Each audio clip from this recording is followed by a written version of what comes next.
Penggunaan teknologi modifikasi cuaca dinilai menjadi pilihan alternatif untuk mengurangi dampak cuaca ekstrim.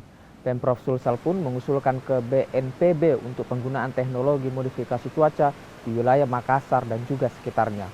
Kepala Pelaksana Badan Penanggulangan Bencana Daerah Sulsel Amson Padolo mengatakan proses modifikasi cuaca merupakan kewenangan BNPB. Pihaknya juga telah berkoordinasi dengan BNPB dan BMKG. Edukasi dan sosialisasi juga dilakukan BPBD serta mendata dampak bencana akibat cuaca buruk di Sulawesi Selatan.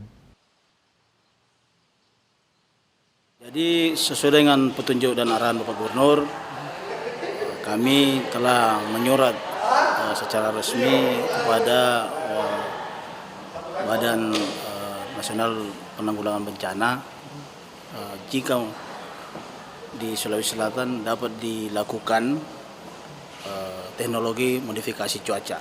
Mengingat juga untuk kondisi sekarang di mana sudah ada jatuh korban dan belum lagi beberapa rumah-rumah penduduk yang rusak berat dan rusak ringan dan infrastruktur lainnya. Jadi kami berharap dengan modifikasi cuaca ini bencana hidrometeorologi dapat diminimalisir.